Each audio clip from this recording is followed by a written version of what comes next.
マッシュラボへようこそ。さて今回はエルフ01というよりも今後のエルフシリーズに使ったイタルジェット、ドラッグスターのフロントスイングアームについてお話しします。こちらがドラッグスターのスイングアームです。まあ、これがなかなかの重量でして約6キロあります。注目してほしいのがこの部分。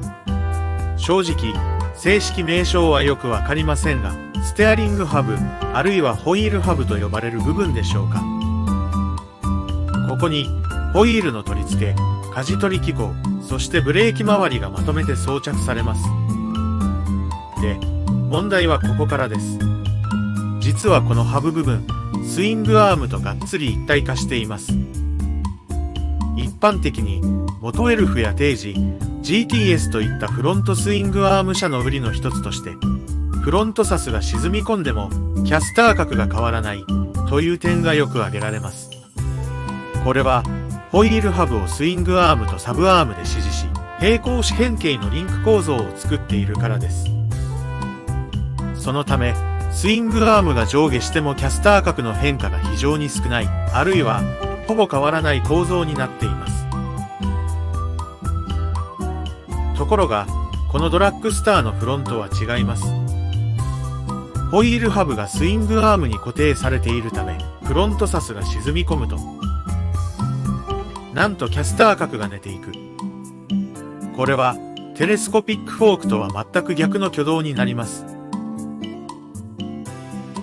そしてもう一つ、フロントスイングアームの大きな特徴として語られてきたのが、ブレーキング時にフロントが沈み込みにくいという特性です。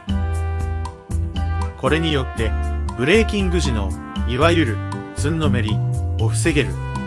さらに、ブレーキング中でもサスストロークが残るため、ギャップに強い。そんな風に言われてきました。さて、ここからは推論です。現在のスポーツライディングでは、コーナー進入時にブレーキングでフロントを沈ませ、その沈み込んだ状態を維持して旋回させていく。というのが基本とされています。しかし、フロントスイングアームの場合、ブレーキングではほとんど沈み込みません。つまり、フロントサスが伸びた状態のまま、コーナーに進入していきます。そして、旋回を開始し、コーナーリング G がかかって、ようやくフロントが沈み込み始める。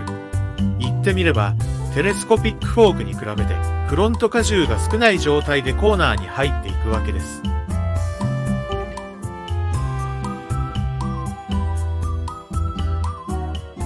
1980年代には、フロントの沈み込みはネガだ、という考え方から、川崎のレーシングマシンでは、ブレーキキャリパにトルクロッドが付けられたり、スズキでは、アンチノーズダイブフォークを開発するなど、沈み込みを抑える方向へ進んだ時代もありました。ですが、どこかのタイミングで、あれコーナー進入時に、フロント、沈まなきゃ、やばくねとなったんでしょうね。実際、元エルフでは、プロジェクト後期のエルフ5では、初期型と比較してフロントスイングアームのピボット位置がかなり低く設定されています。これはフロントアクスルより低い位置にピボットを設定することで、沈み込みを狙ったんじゃないかな、と推測できます。ここで、ドラッグスターの話に戻ります。コーナーリング G がかかって、ようやく沈み込む。しかも、ホイールハブはスイングアームに固定されている。つまり、コーナーリング中にキャスター角がどんどん寝ていく。その結果、何が起こるのか。